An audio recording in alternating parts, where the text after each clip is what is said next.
Okay, the time is 4:02. Call to order. The Bastrop EDC Board reserves the right to convene into executive session at any time during the meeting regarding any agenda item in compliance with the Texas Open Meetings Act, Chapter 551, Government Code. Do we have any public comments? We do not. Regular business. Item number 3.1, approval of meeting minutes of the Bastrop EDC's regular board meeting of July 16, 2018.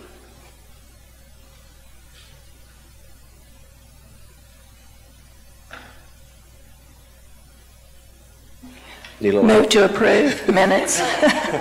Second. All right, it's been motion second, and all in favor? Aye. Any opposed? Okay, carries. Item number 3.2, acceptance of the Bastrop EDC's financial summary report for period ending July 31st, 2018.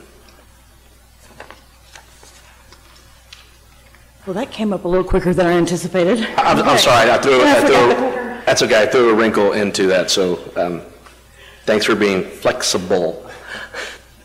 Okay. All right, so we are in month 10. We're about 10 months through the current fiscal year, which equals to about 83.333%. Check my notes here.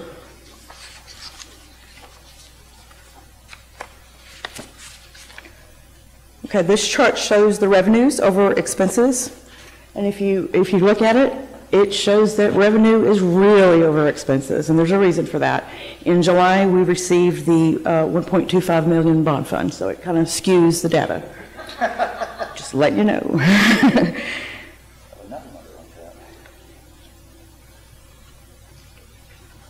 Forgot my glasses too.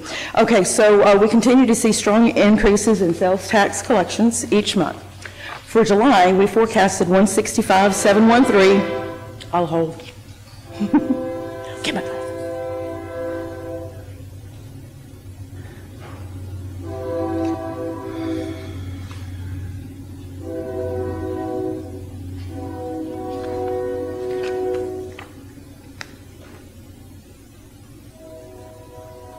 Okay, can you hear me now? Okay, so in July, we forecasted $165,713. We actually received $200,626 for a difference of $34,913. So that puts us at 7.67 above, ahead of budget for the year.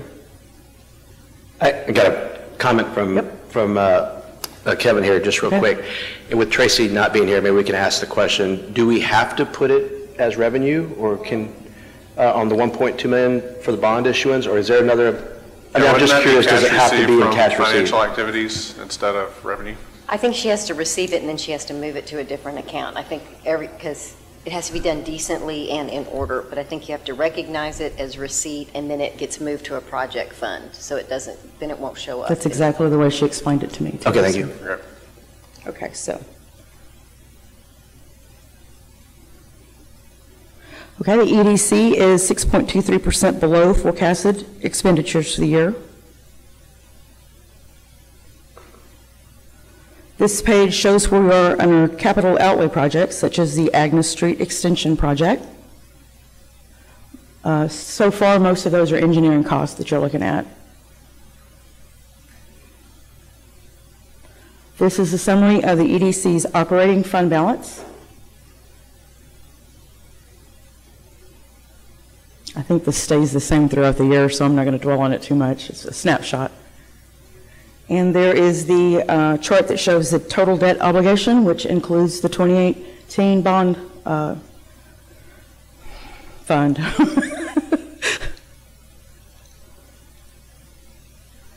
Well, Tracy was going to be here, is she not? In case there were any questions about the bond? No? Okay. Well, that ends the presentation. Do you have any questions? Move to approve. A second. All in favor? Any opposed? Great, thank you. Thank you, Angela. You're welcome. Now going to item 3.3, Receive report and summary of the bids from Bowman Consulting on the award of the construction contract for the Agnes Street project. Consideration, discussion, and possible action to award the contract for construction of the Agnes Street project. This is located on page 26. Tracy. Hello. How you doing? I'm excellent. Hope you all are good as well. I'm going to I distributed a letter to everyone. It's there. I'm going to put it on the screen real quick. The good news is we got some very good bids, and we have a decision to make. The bad news is we have a decision to make. So in summary, scroll this up, we received 5 bids. The total base bid amounts are shown. Did you take the pointer?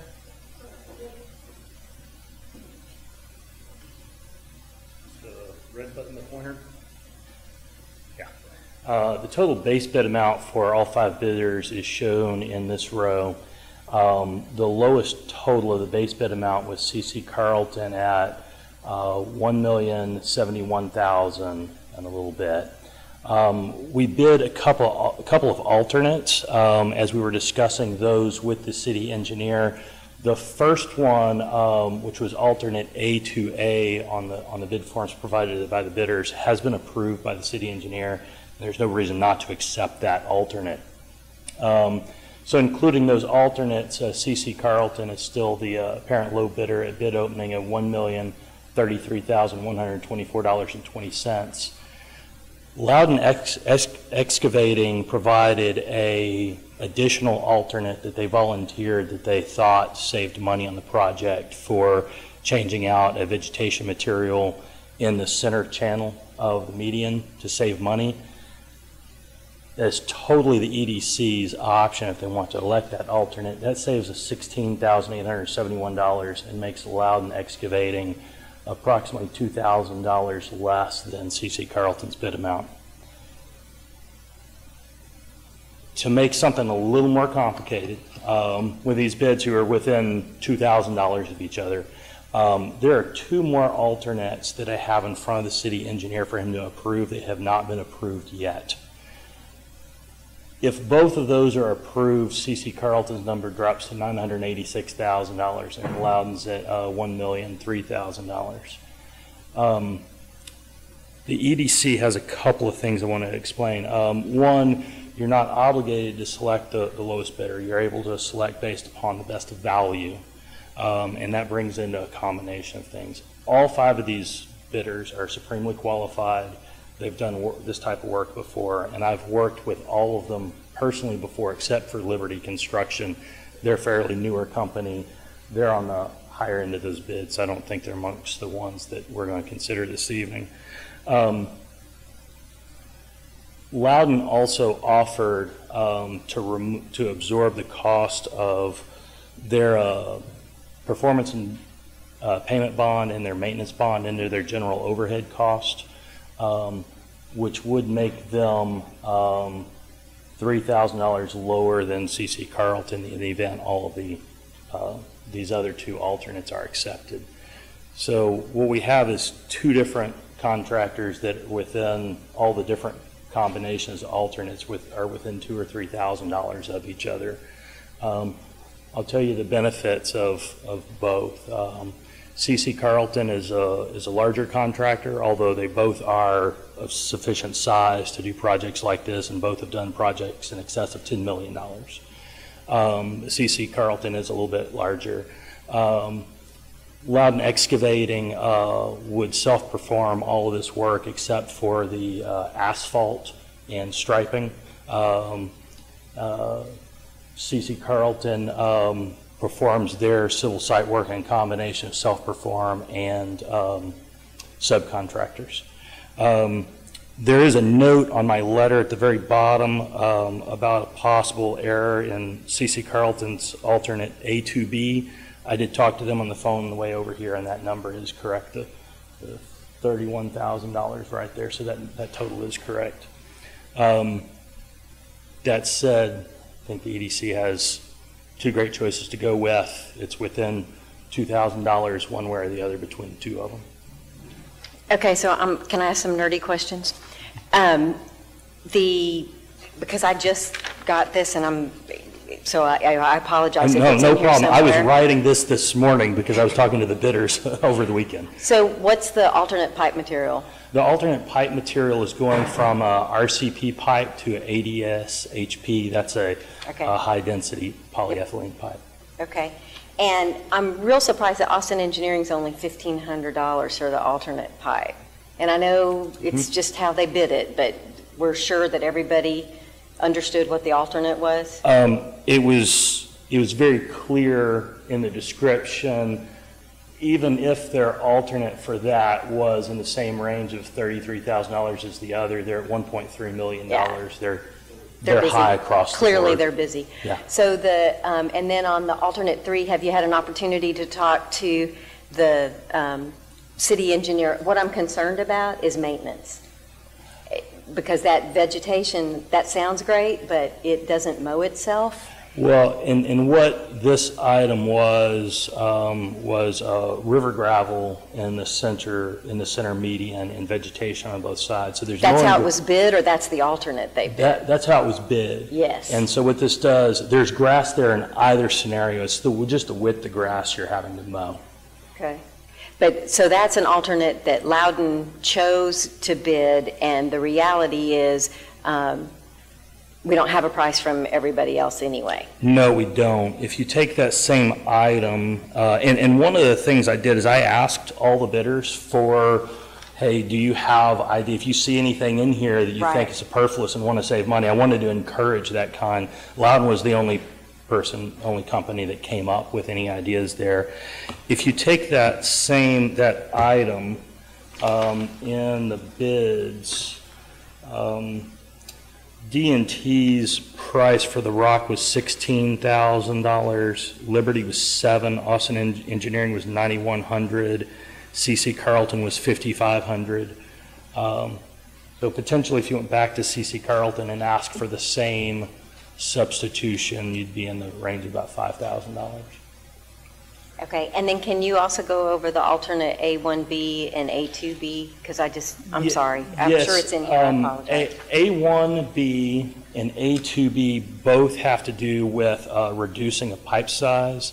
And what we do, my company, one of the things we always do is when we turn in a plan set for city review or regulatory entity approval, we send it internally to another office and have them perform a constructability review on it. And that's basically just look for anything you can find that would, save money and prevent problems in construction, things like that. During that, we found a way to save on the decrease the pipe size. Jerry has not approved that pipe size change yet. And that's why I provided these separately apart from those, because until Jerry approves that, we can't do that. Okay, and so is that a smaller pipe size is not really where my mind is right now, as you can imagine. I understand. But is that smaller pipe size with the RCP or smaller pipe size with the pipe? That's with smaller the, pipe ADS? size. It's both. Most of the pipe to be done in the ADS HP pipe, and that's reducing the portions of it are 42 inches to 32 inches. There is a portion of it that has to stay as RCP and reduce that from 42 to 36 as well. And the reason for that reduction, I understand everything going on within Bastrop right now in drainage. The normal way of designing a pipe is to make sure that what's called a hydraulic grade line, and that's the amount of energy in the pipe, stays below the surface of the ground. Right. And that makes all the sense in the world. Most of the time you have a storm sewer whose manhole lids are within the street. This storm sewer actually lies underneath the ditch.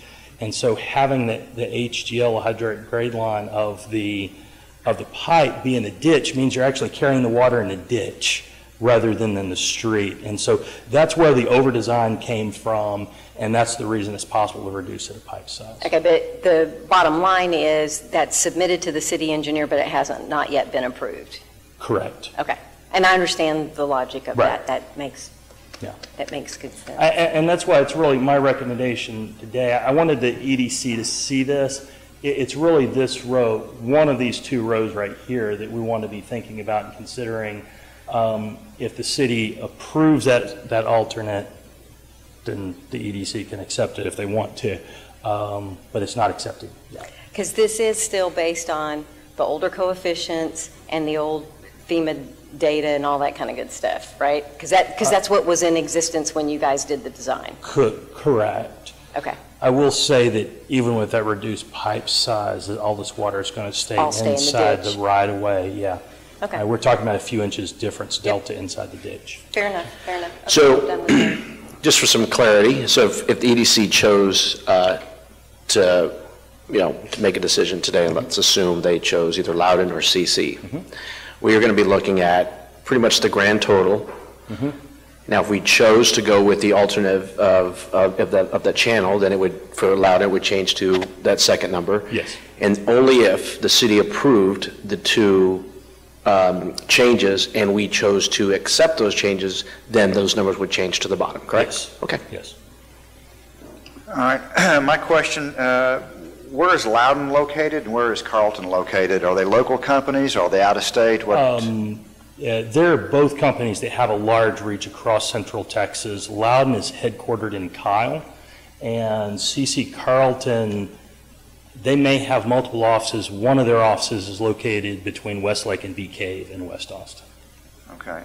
And from a time frame point of view, do both companies have the time frame that fits within our schedule to not only start but to complete this project? By bidding on the project, both have obligated themselves to meet the contract timeline, which is completion and open by December 31st.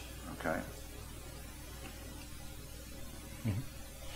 And Tracy, I would assume the fact that you've brought them forward, it means they've turned in performance bonds and complete packages, and all the I's are dotted and T's are Correct, crossed. and I have them here with me, the bid bonds, their list of references, financials, all Okay, of that. so they're all, apparent low bidder, all the bidders have turned in complete packages. D&T only submitted their bid tabulation to me. They were going to bring the bid bond by my office. I told them don't worry about it because I saw that they were higher than the other two. So. Okay. And you said you have worked with both Loudon and CC Carlton? Yes, I've worked with both of them personally. I know that you brought up, Loudon is going to do, 90% of the work himself. Or did I get the names mixed up? One That's has a lot more subcontractors. Is there a pro and con to that? I mean, is there a reason you brought it up to let us know? There is an advantage to self-performance, and there's never a subcontractor to blame.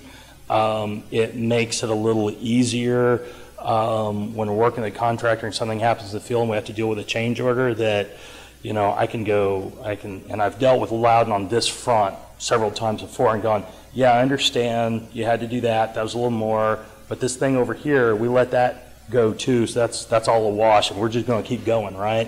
When you're dealing with different subcontractors, then that general contractor has to go, okay, well, he's got to pay that guy a little money, and he's got to get a little bit back from that guy. So it's a little harder, all very manageable, all within the stuff that we deal with every day in construction. And Tracy, I think we need to be careful about that because we didn't specify that they couldn't have subs, and at the end of the day, we're not contracting with those subs. We have a contract with CC Carlton or we have a contract with Loudon, correct? That's absolutely right.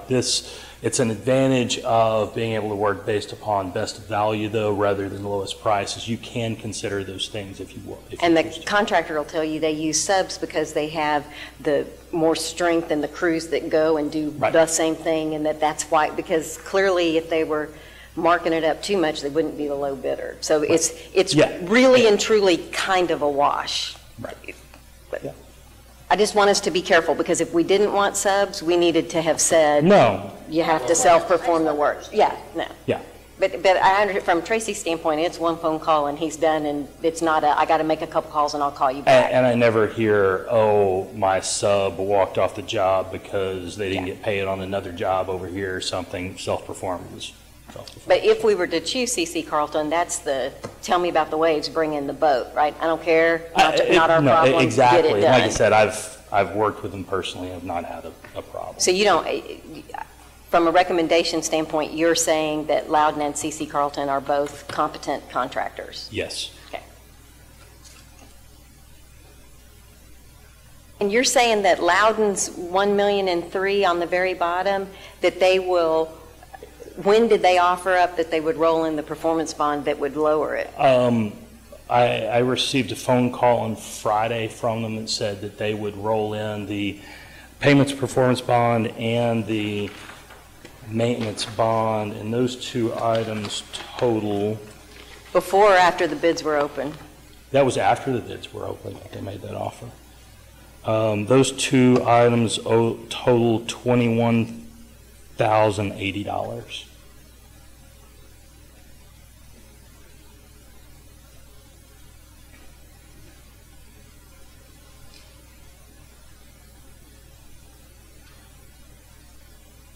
Does anyone have any other questions for Mr. Bratton?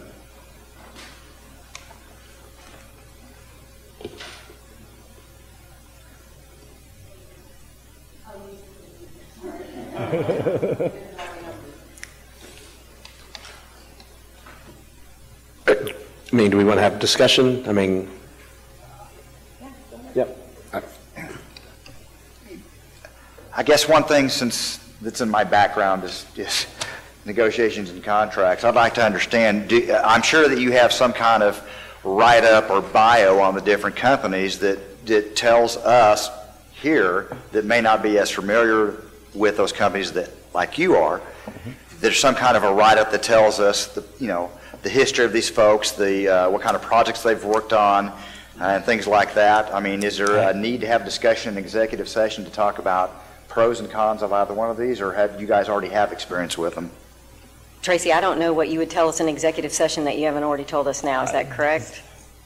I have more information on that front. I don't think it's an executive session thing. That's always your call. Loudon's been in business since the 1980s. Carlton has been in business for a couple of decades. I have included in their packets lists of references, and they are long pages and pages of references doing this exact same kind of work. And the reason that I selected these particular bidders was a long, extensive resume, known to have the kind of horsepower and ability to take on a project of this size and type within the schedule constraints. Tracy, if I remember correctly, I think, well, I can't speak to D&T, but I think Loudon and Carlton have done projects in Bastrop. Actually, they all have. D&T is just completed work within Pecan Park. Loudon did the first 3 sections of Pecan Park. Austin Engineering and Liberty have done work in, oh my gosh, I forgot the name of it. It's the Colo something out, the Colony. Sorry.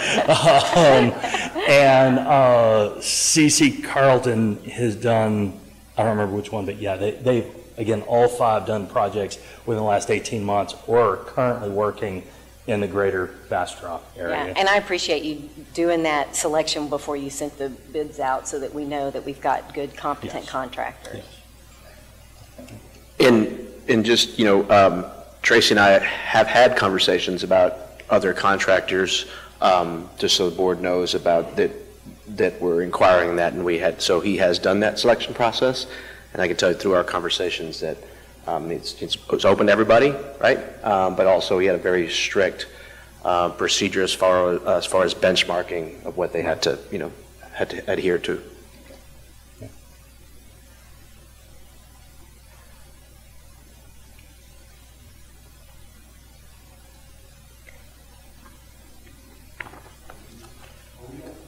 The question was, do we need to award? We don't need to, but we need to.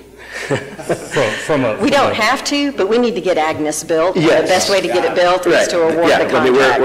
We're we're on the 99-yard line, so to Yeah. speak, right? And so we just need And in to, all fairness, putting the bids together is no small effort. They know the timeline, and the faster we respond, it's unfair to delay making the decision, because there is, as soon as whoever is awarded the bid gets it, there's a lot of things they need to do. And I'm holding the bid bonds for everyone Yeah, until and it's awarded. that's and not fair that's- either. That's capital tied up for those contractors.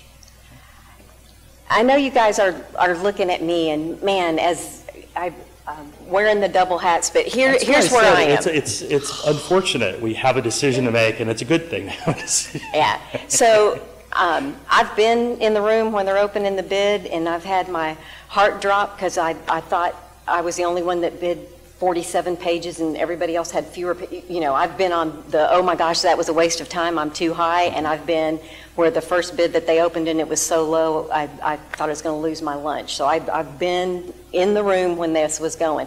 The issue that I have is Loudon making an offer after the bids are open. Because if that was the deal they were going to do, that's the deal that they should have done. Because as I look at them, at the original bid, C.C. Carlton's under. After the first alternate, C.C. Carlton is under. Actually, after alternate A3, Yes. that was Loudon's under on that one without the. I understand, and so and my deal on that one, and I appreciate the fact that everybody had the opportunity, but if we were to award to C.C. Carlton, the first thing is we don't know if the city engineer will accept A3, and then if they will accept A3, it's a conversation that we can have with C.C. Carlton. Right? Yes. And that's a legitimate Yes. conversation. So it can be toss a coin, but in my mind, in all fairness, I would be leaning towards C.C. Carlton. But if it was cut and dried, Tracy be going, and here's who you guys need to pick, right? Yes, yes. Then let me ask it this way. When you have two bidders that are, basically neck and neck, and you could go with either one of them, are there any pros and cons that you want to throw out? You've mentioned some about that. I notice on the bottom it says there appears to be an error in the C.C. Carlton. I don't know what that error is unless they're reducing the price a lot more than what we think it is. I'm sorry, I had addressed that. I did talk to them on the way over here to the meeting, and they confirmed the item alternate A2B. It seemed pretty high to me, and I wanted to make sure that they understood it, and they confirmed that they did, and they confirmed that price of $31,000 for alternate A2B. Okay. So there's, if it's really apples If that was and in apples. pencil, I'd be over there erasing it from everybody's. So really from a pros and cons, you're pretty much telling us they're pretty much the same, but given the fact that there was a little, technically speaking, Loudon should have been a little more forthcoming in some of their stuff. If I was Loudon, I would have made the same call to Tracy. I would have said, hey, we'll roll this in, but I guarantee you he didn't get a call from D&T offering that. So, No. And if there were more time, again, because this is not following the same advertised low bid procurement rules, we could drag both of them into a room and go, okay, here's where all the bids are, where can you save me money? And have them basically compete each other to get under. And that's essentially what Loudon was doing with that phone call. In order to make a December 31st date with Seton, we need to go. And the bids are tight enough between each other. I feel like the bidders, at least D&T, Loudon, and C.C. Carlton, all understood the project. I don't think there's any confusion that any of them have. And they put out their good numbers that, again, indicated that they were at least somewhat hungry for the work. I would offer that when you have bids this close, it's a good reflection on your engineer, that their plans are clear and they're bidding the same thing. So it makes me feel good. When they're all over the place, it's like, wait a minute, they found a mistake, what's in it, what's going on. But it's a good set of plans, it's close. Let me take it off your shoulders then, okay?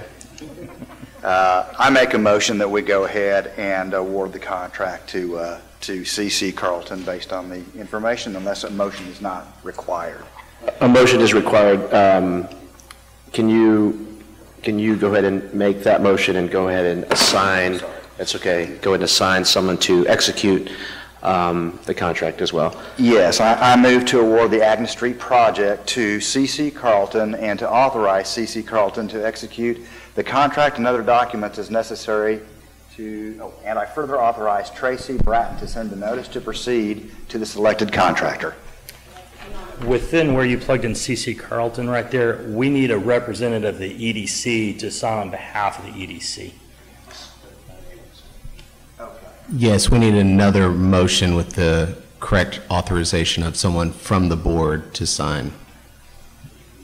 You need to scroll up or scroll down. They provided the words.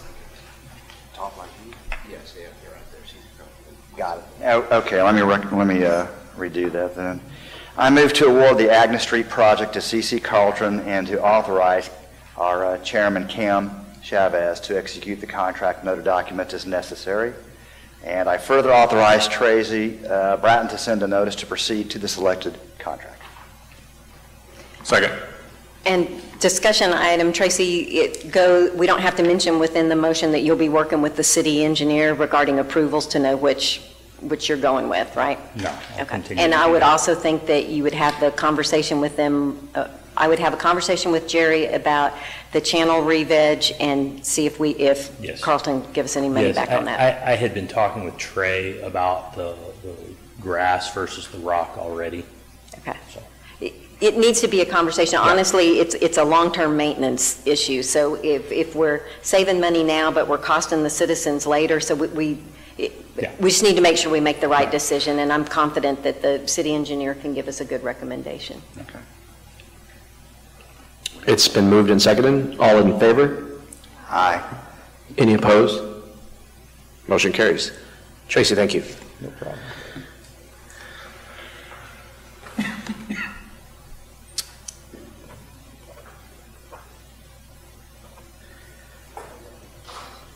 The time is 4:35, and the Bastrop EDC Board of Directors will meet in a closed executive session pursuant to the Texas Government Code, Chapter 551, to discuss the following. Section 551.071, consultation with attorney. 551.072, deliberation about the purchase, exchange, lease, or value of real property. 551.087, deliberation regarding economic development negotiations, 921 Main Street project. And Section 551.074, personnel matters, executive director position. Time is 4:35, and we are in executive session. Okay, the time is 5:41. The Bastrop EDC Board of Directors will reconvene into open session, discuss, consider, and/or take any action necessary related to the executive sessions noted herein.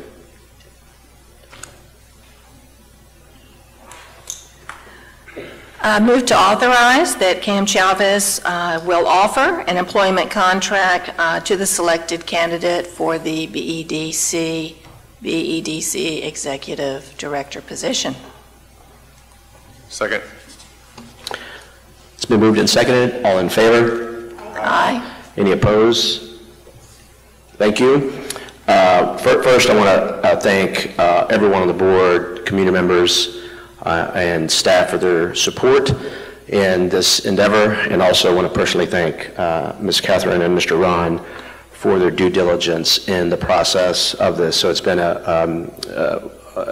very tenuous process that we updated many of our items behind the scenes as well in order to make this a seamless process. So I want to just say that if the candidate accepts the offer, a press release will be issued post-haste from that. And speaking from the board, we truly anticipate the community understand the confidentiality until this offer is executed from that point.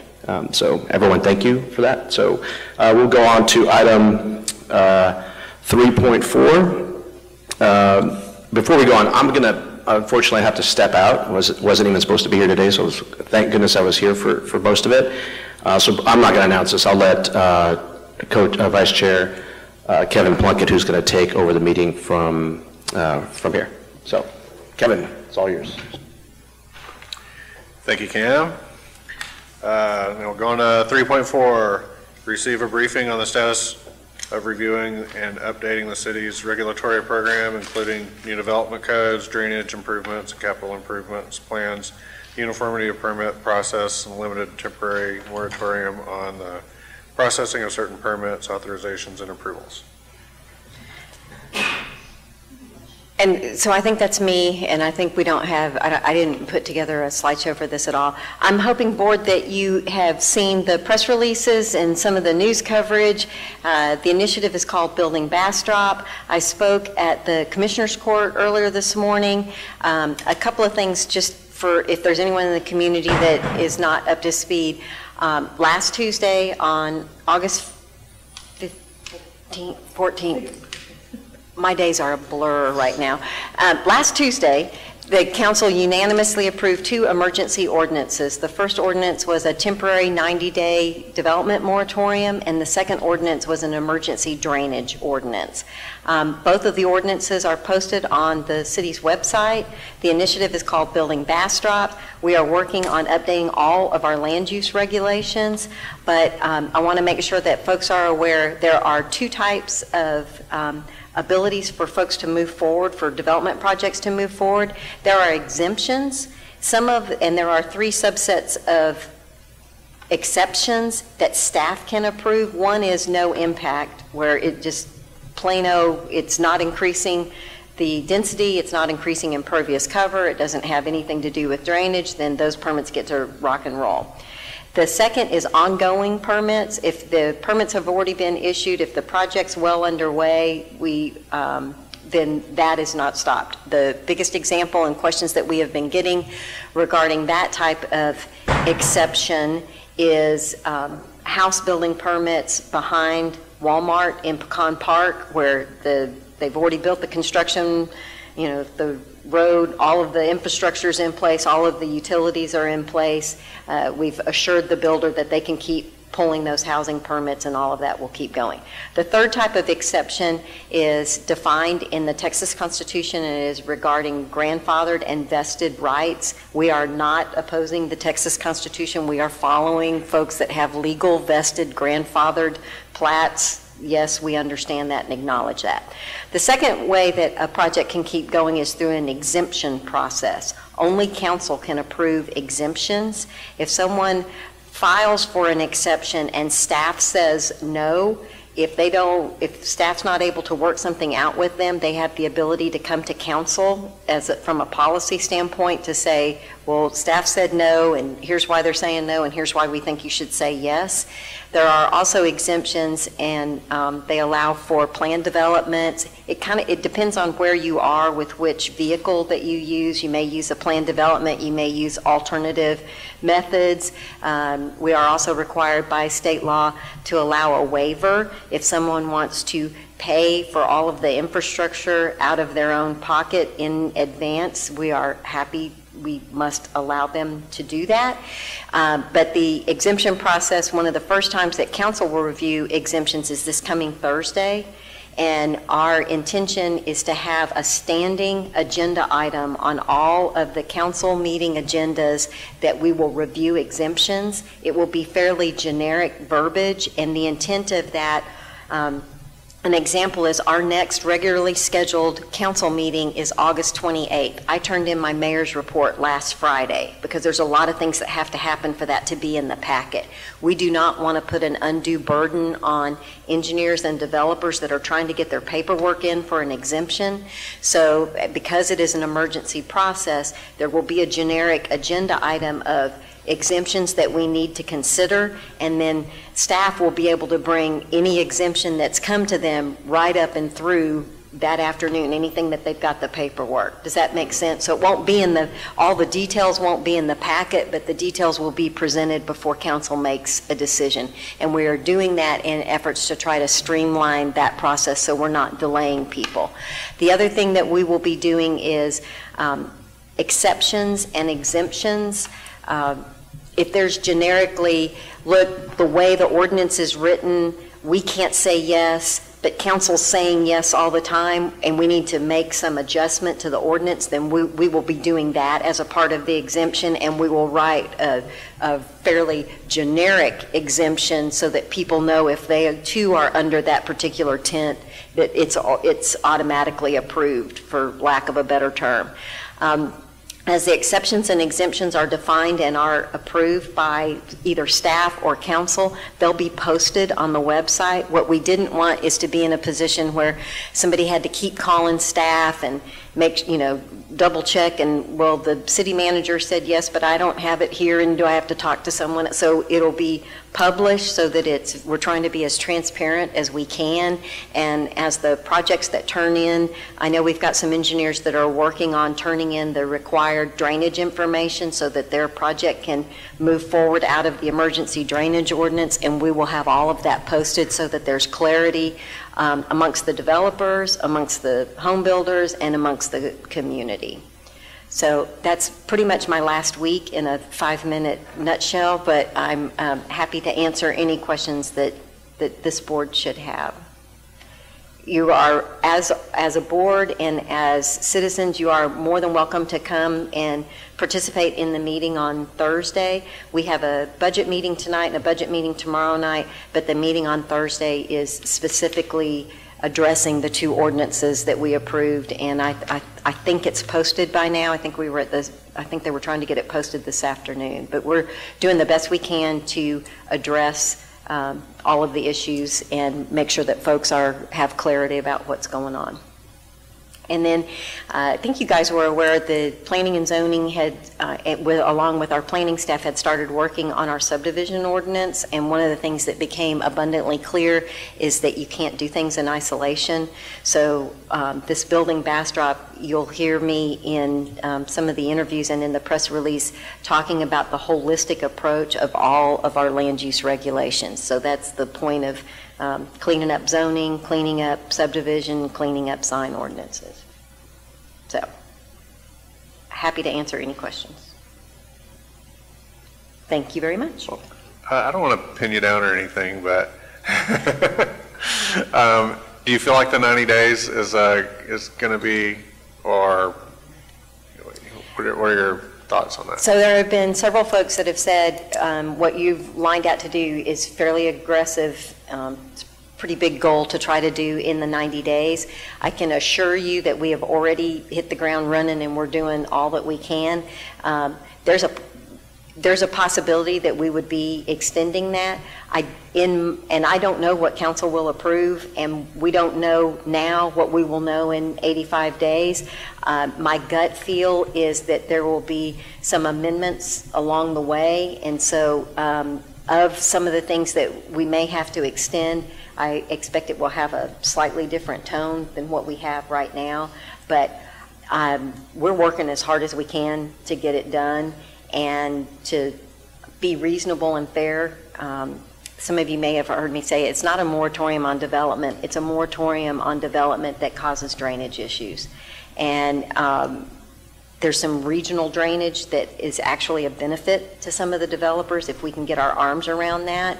And we've got engineering drainage expert hired as a consultant so that we've augmented staff. It's not like we've said we have a 90-day moratorium and we're going to try to get everything done with the exact same number of people that we have and also still try to run the city all the time. So we've tried to augment staff. Quite frankly, it had to be done anyway. We're just trying to get it done in a compressed time frame. So if you look back and say she didn't really answer my question, that's exactly right. So, sorry.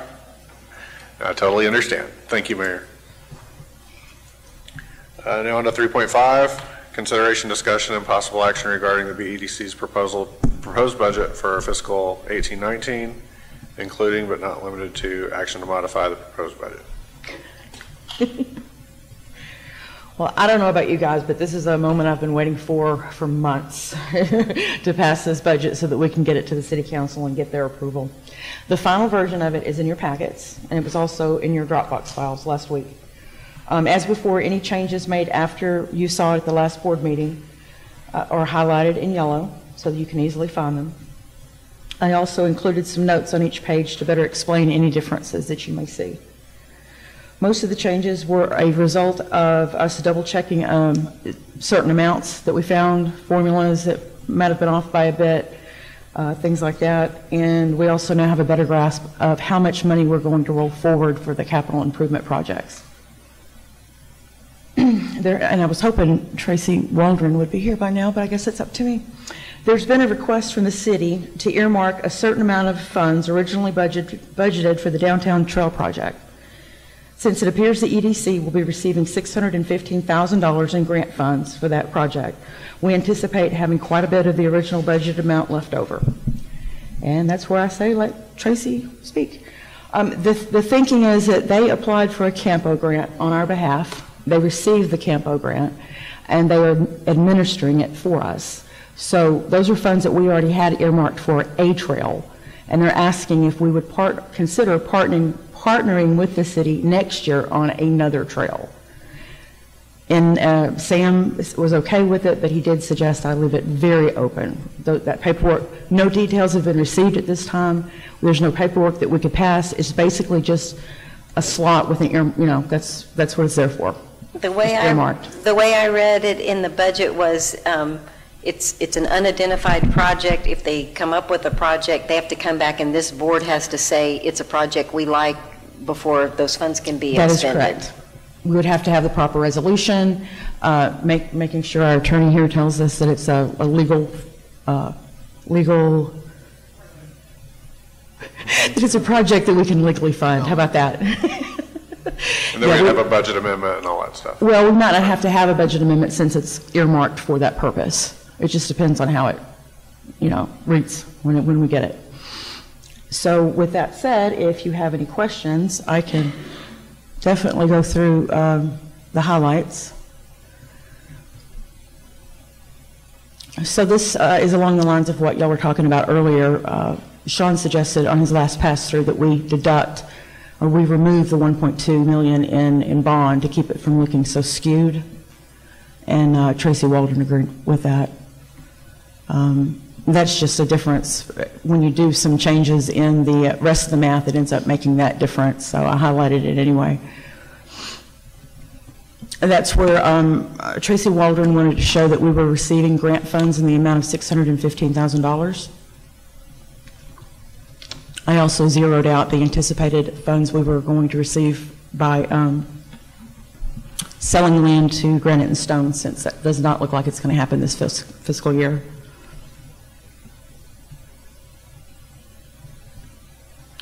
That is where we've earmarked that project that I was just talking about in the amount of $485,000, which is the same amount as the CAMPO grant. Okay, I tweaked those a little bit. I went back through all of the agreements we had for land grants, such as AEI, Elliott Electric, those businesses over in the business park, and they were off by a little bit, so I just went ahead and changed them to make sure that they were correct. Closing cost on real estate, that would be in anticipation of the 921 Main Street project, as well as a lot in the business park that we expect to close on. Okay, so originally I had deducted a certain amount from the downtown trail expansion, but I actually put it back in at Tracy Waldron's request. And so we just moved it to a different line item is what we did. And then in the park, we changed that because, come to find out, everything we've paid for, or just about everything, has come out of the 2013 bond. So we still have quite a few funds left in that. And then there's the $1.2 million bond that Tracy put into a special bond account, so it's not showing up as revenue anymore. The debt service was tweaked just a little bit down there at the very bottom. I think that's probably because of the slight delay we experienced in getting the bond. And that's it.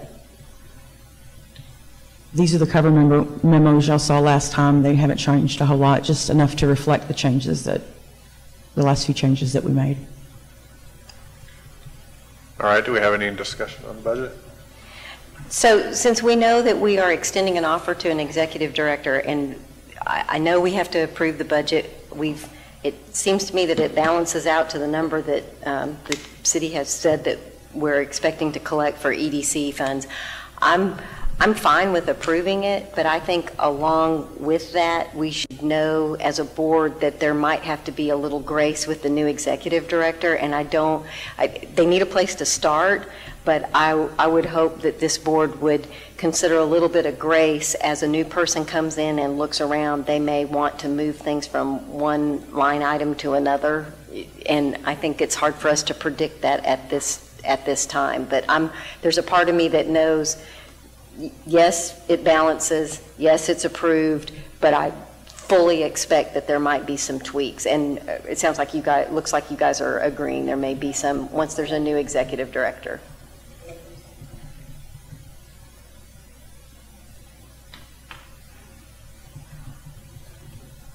I'd like to make a motion that we approve the 18 and 19 budget. I second. We have a motion and a second. Any discussion? All in favor? Opposed? Motion carries. All right, and our last item is going to be an executive session.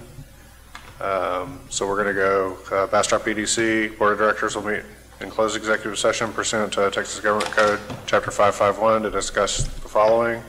The only thing that's left now is consultation with 551.071, consultation with attorney on performance agreement with Seton Family of Hospitals. Please, executive session is 5:58. Thank you, Kevin.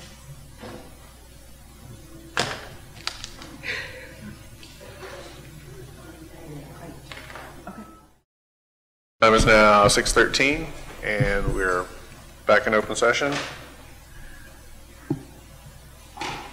And at this time, there's no further I action. move to adjourn. I don't even think we need a motion for that. I will just say that we are now adjourned. Also, probably 6:13, yep.